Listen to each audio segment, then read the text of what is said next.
In the video today, we're going to practice taking a running record. Prior to watching this, you should have read the clay chapter on running records. It is possible that you have done a running record with a child in a previous class or the student that you're working with on your case study.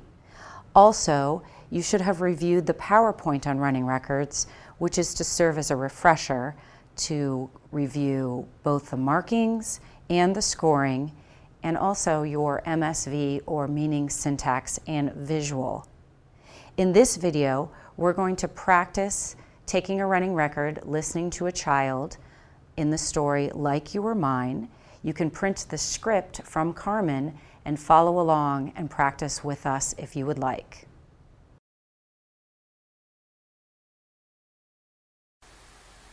I remember very well the day you were born. Mom went into the hospital. I was only 8 years old and I wasn't alike in the hospital room. So I sent Mom a necklace and a note. I brought the necklace from the school store. It was a heart charm with a flower in the middle and a note that read, "Dear Mom, I hope you are okay. I hope you like the gift I got you. I hope the baby is a girl. Love, Maria." Mom did like the gift and present. Mom did like the present, and she was okay, and you were a girl. Mom and Dad named you Margot, but we called you Maggie. Someone, when no one could hear, I called you Brownie because your eyes were bark brown like chocolate. I wanted to have a special name for you that only you and I knew about, because I knew we had a special relationship.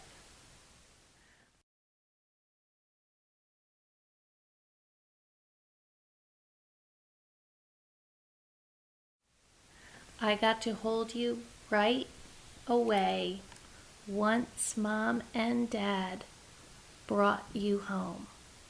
You were so warm and soft. I loved you. I don't know that word. I loved you. And sometimes I pretended you were my own little boy. Baby. I pretended you were my own little baby. Sometimes I did funny things to make you laugh. I did them over and over again to keep hearing you laugh. Sometimes you shouted and threw temper tantrums. I was glad at those times that you were Mom's baby, because all of that screaming drove me crazy. But I loved you anyway. Sometimes when my friends called me, I told them I didn't want to play with them because I wanted to stay home with you. My friends didn't understand because they didn't have a sister like you. I am glad that you are my sister. You will always belong to me.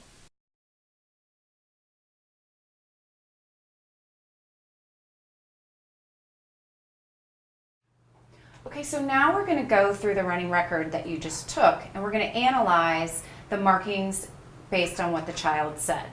So let's look at it line by line. What I like to do is always make my markings on the text because it makes it easier.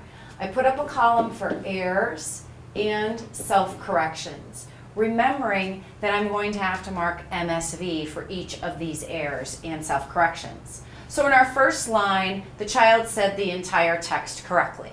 In the second line, the child did not make any errors, but I did note that she started with HOS for hospital, but then finished the word. So I usually just write down what the child said and then mark it with a check mark, because that's not counted as an error, as is stated in your clay text.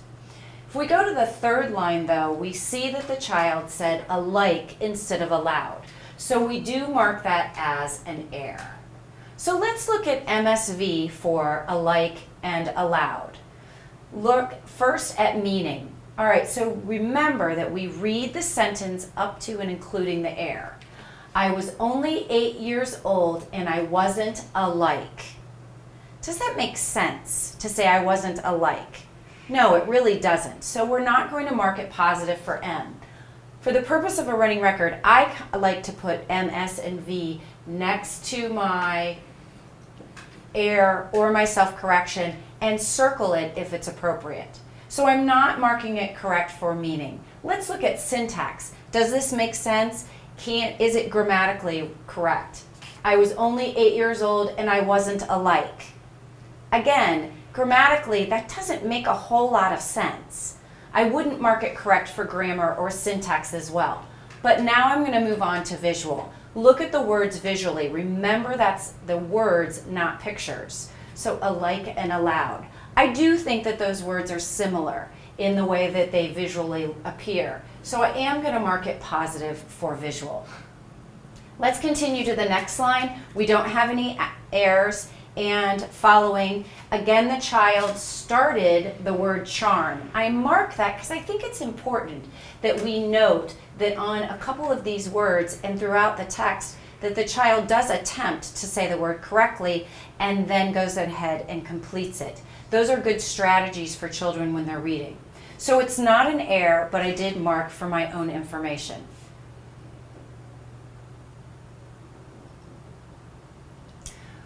All right, now we go all the way down to this line. I hope you are okay. I hope you like the gift. Clearly that's an error. So we're going to mark that as an error, and we need to mark our MS and V. Again, you read the sentence up to and including the error. You do not read past that. I hope you like the gift. Does that make sense? Yes, to what's going on in the story. That makes perfect sense. The child said gift. How about syntactically? Is it grammatically correct? I hope you like the gift. Yes, again, that's correct. Now, interestingly enough, if you remember, the child used visual cues for alike and aloud. But let's look at gift and present. Are they similar in the way that they visually look? No, they're not. So I'm not going to mark it positive for visual. Now, we're going to come down to our next line. Mom did like the gift, and then the child self-corrected, marked with an SC, and said present. So that's going to go over in our self-correction column. Let's look at M, S, and V for this. Knowing that the child did use in her previous error meaning and syntax when making that error, how about this self-correction? What do you think happened here? Because she left it alone here. Why did she change present to gift? Or excuse me, gift to present? Remember that what we're trying to do is we're trying to figure out what's going on in that child's head when they're reading. And we can't see it, and you can't say, hey, what were you thinking about when we're doing a running record? So now looking at the errors, we're trying to analyze that. In this case, we would say that the child used visual cues. She saw that gift was not the correct word. It doesn't start the same, it doesn't look the same, and so she self-corrected gift to present. That is a great strategy, and we're glad that she brought in her visual cues on that. Let's go on down. We have an error here when she said bark for dark. The text goes a little long, so I'm going to kind of move it over to the side where we have errors over here in self-correction. Right, so we do have an error.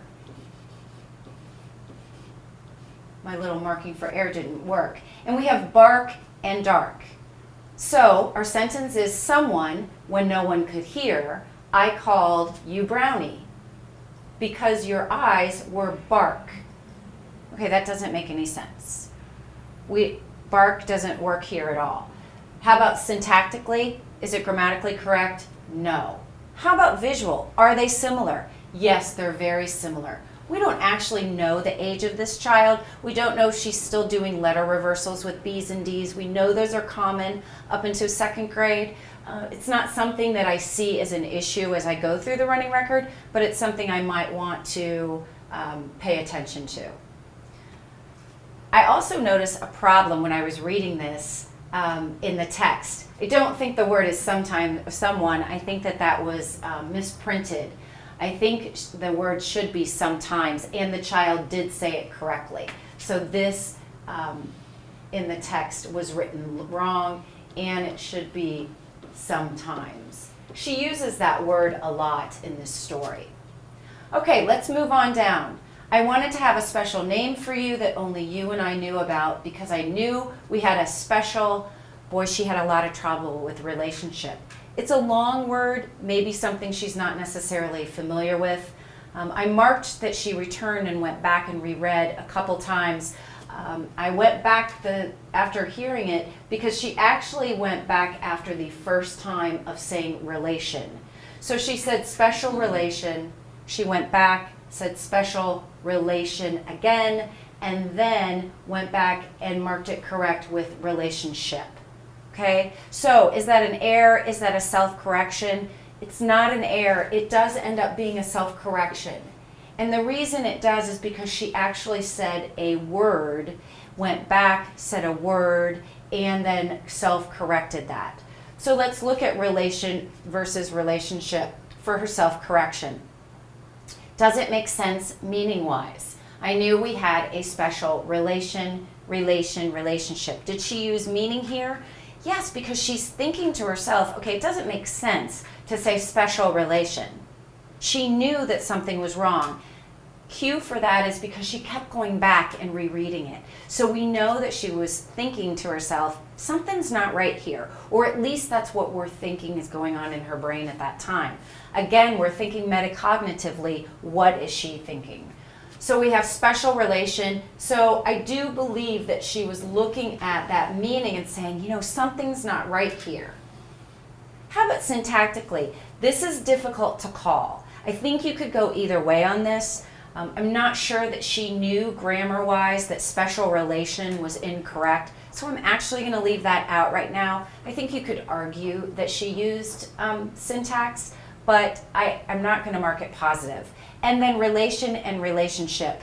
Honestly, I think her main cue here was meaning. I think she really understood that it didn't make sense, but we can also perhaps assume that she kept looking at the word and saying, okay, that's an awfully long word, and I'm only saying relation. So it is possible that she started using some visual cues as well to come up with relationship.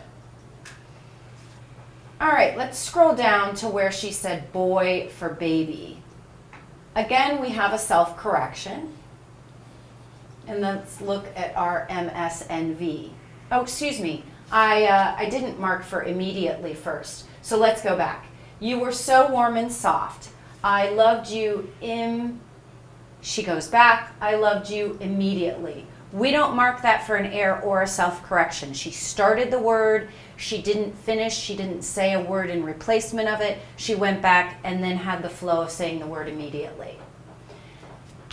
Moving on, she says, and sometimes I pretended you were my own little boy. Okay, she clearly said boy for baby. Does it make sense? Could be, yes, that she was own little boy.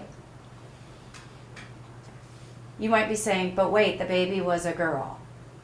So now I'm going to say, if I look at this solely in this line, sure, boy makes sense.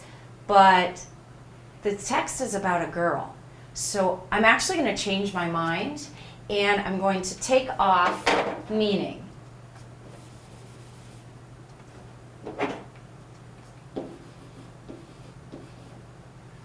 Because I don't believe that meaning is appropriate here. We know the child, the baby, is a girl. But look at that, boy for baby. What was she doing? Does it make sense? Is it grammatically correct? And sometimes I pretended you were my own little boy. Yes, syntactically that's correct. It flowed right away. Why did she change it? Look at boy, look at baby. They're very similar. They start with B's, they end in Y's. They're similar in length, but I think she knew that something was going on here. It's not a boy, it's a baby. The word is incorrect. Now, let's go back, because remember I took off meaning?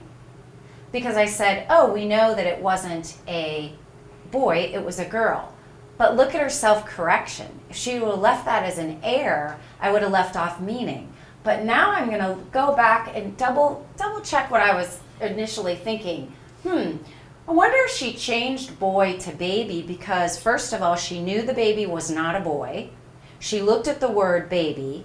So again, I'm trying to figure out what's going on in her mind when she's reading this story. So I'm going to go back on what I said before. And I wanted to do that on purpose so you could be thinking through that. And I'm going to say, yes, she knew boy was wrong for all of the reasons, meaning, syntax, and visual. So she changed it to baby. The next two errors that we have are actually insertions. Insertions do count as errors. It's not in the text. So let's scroll down. I'm not sure if we can see them both. It looks like we're only going to be able to see the one to start.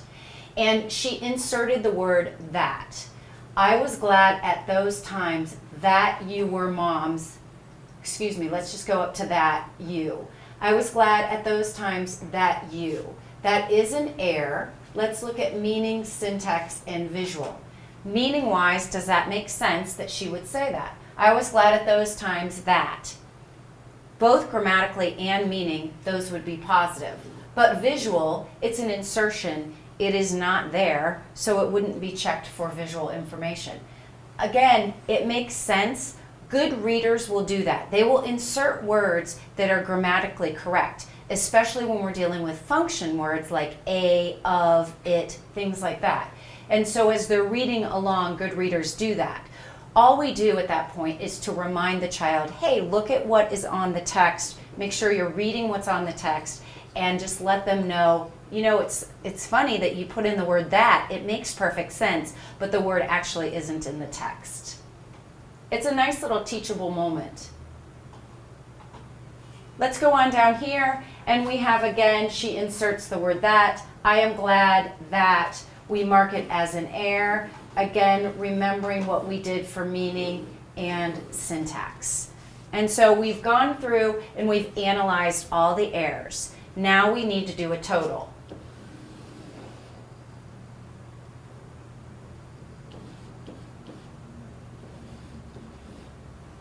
Okay, let's go through and add up our errors. We have 1,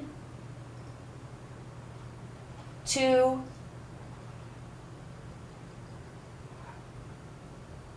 3, that's our self-correction. Our columns didn't work too well. 4,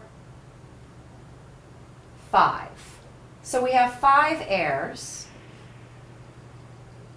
I scrolled a little too fast here.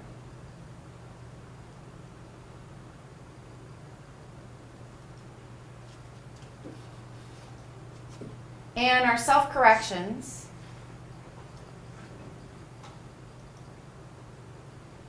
we have 1 here for boy and baby.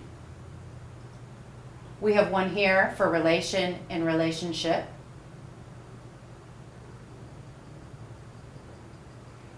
Gift for present, so we're up to 3. And that should be all.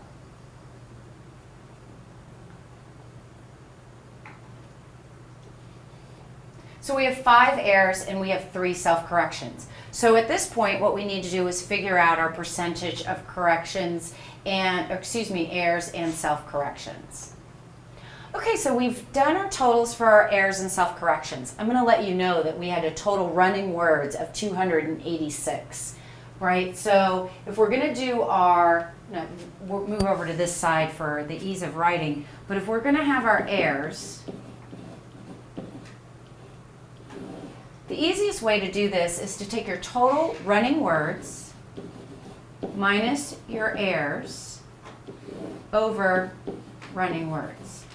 Okay? So we have 286 minus 5 over 286.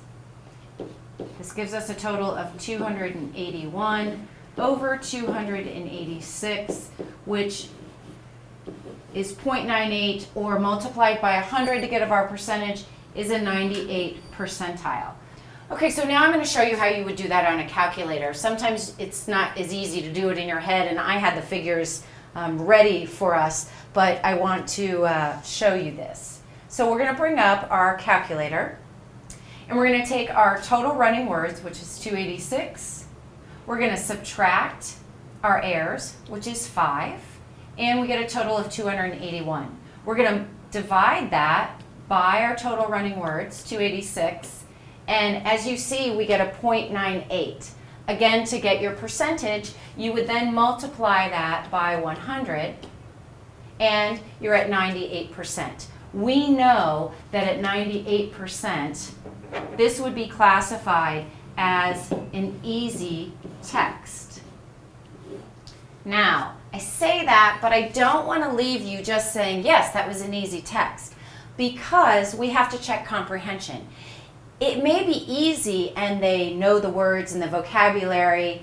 There was a few pauses. Fluency, I'd like to see a little bit better flow. But if comprehension's good, I'd keep it as easy. If comprehension suffers, she doesn't really know what was going on in the story, I may look at this and say, even though she didn't make many errors, she had good self-corrections, I still think that working along this level might be appropriate because her comprehension was an issue. Remember, our easy is 95% or above. Our instructional is 90 to 94%, and our hard is less than 90%. I always like to remind myself, and I think you should do it as well, that let's say the child is reading a difficult text or a hard text, and their error rate's at 88%. We're thinking, oh gosh, that has to be a hard text for them or a difficult text. But also remember, they're reading 88% of that text correct. So they're still reading the majority of the text correct. So we don't want to always look at that as such a negative. We can get an awful lot of information from that. Now, let's go ahead. I'm going to erase this just for the purpose of having some space. And let's figure out our self-correction rate.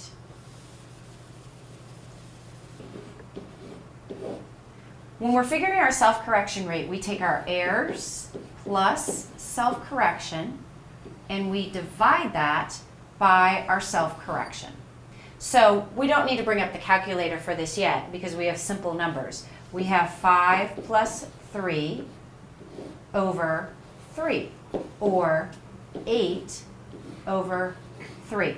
Now's the time what you might want to bring up your calculator because it's not an easy figure. If that was 9, we could say, oh, it's a 1 to 3 relationship. It's going to be close, but not quite. So I'm going to bring up the calculator really quick. I'm going to say 8 divided by 3. We get a 2.6 or 2.7. So we've got a ratio down here of 1 to 2.7. I'm going to round that because it's over 2.5 up to a 1 to 3. My colon doesn't want to work. 1 to 3 ratio, which in self-corrections, that's not bad. I like to see about a 1 to 3, 1 to 2, 1 to 3 relationship. I know that she's using self-corrections. I go through and analyze my errors and look at that. Now, we're not done yet. The last thing we need to do, we found out that it's an easy text. At this point, I'm going to tell you that our comprehension was good. We weren't able to answer or ask comprehension questions for the purpose of this video. And then we have a self-correction rate of 1 to 3, which we also know that that's a good self-correction rate. Let's go back and look at our meaning, syntax, and visual. I think it's important for you to add those totals together as well to give you a a good picture of what kind of cues your child's using. This will help you not only in your analysis, but it also helps you when you're trying to figure out what you're going to do instructionally to work with this particular child.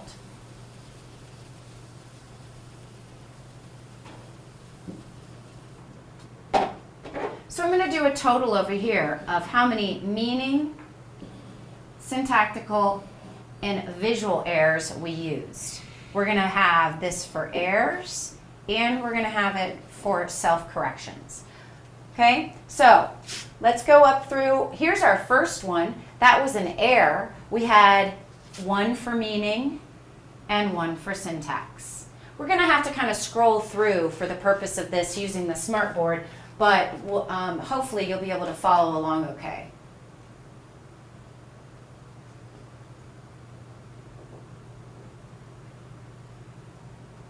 Here we had another error.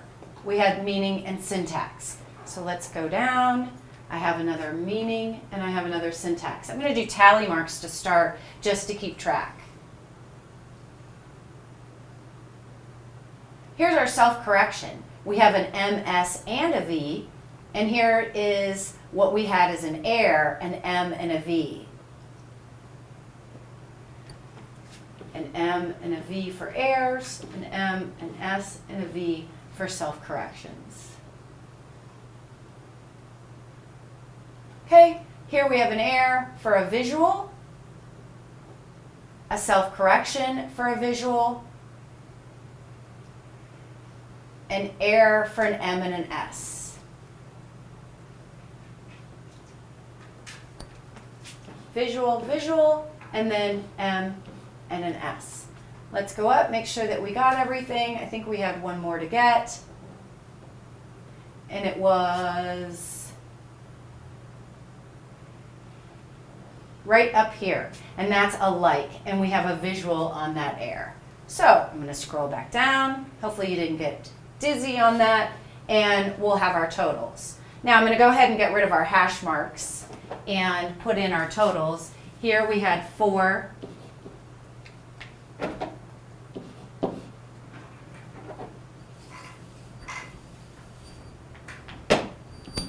3, 3, 2, and we can leave our 1 and 1. So what are we seeing when we look at this? Well, I'm looking at errors and I'm saying, wow, you know what, this is pretty even.